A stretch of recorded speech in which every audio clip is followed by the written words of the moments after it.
Subject verb agreement. Remember that subject and the verb in sentence must always agree in person and in numbers. ये शायद sentence में इस तरह से clarity आपको वर्ड एग्जाम्पल में आएगी. First example says the elevator works very well. Elevator आपका सिंगुलर है, तो जो आपका वर्ब है that has also be singular. So sing for singular object subject the verb is also singular, so it shows works. The word s is added because the subject is singular. Similarly, the elevators work very well because now elevators are plural, so the subject is, since subject is plural, so verb is also plural.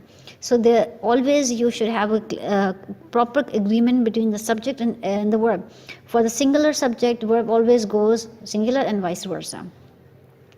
You must always check the subject and verb to be sure they agree. However, sometimes it's really difficult to decide exactly what the subject is if the subject and verb are separated. जो examples हमने पिछले slide में देखी थी उसमें हमारे पास subject and verbs were just sitting next to each other.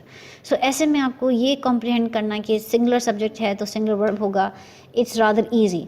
But ऐसे सेंटेंसेस जिसमें आपके पास जो वर्ब है वो आपके सब्जेक्ट से डिस्टेंट हो विद सम एडिशनल इंफॉर्मेशन और कॉम्प्लीमेंट्स इन द सेंटेंस, वहाँ पर ये कॉम्प्रिहेंड करना कि आपका एग्रीमेंट कैसे होगा इज़ लिटिल डिफ़िकल्ट. सो अब हम उसको सीखेंगे. So for instance, the example says the boys in the room are studying.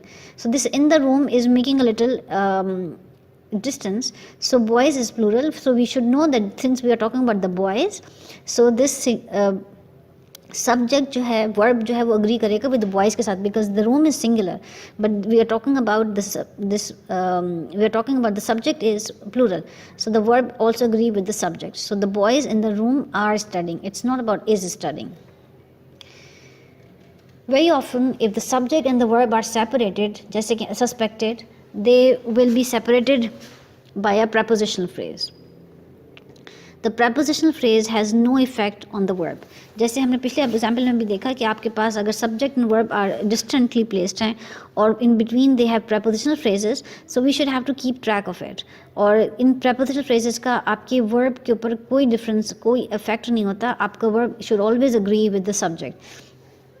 For singular subject, verb should be singular. For the plural subject, verb should be plural, regardless आपका in between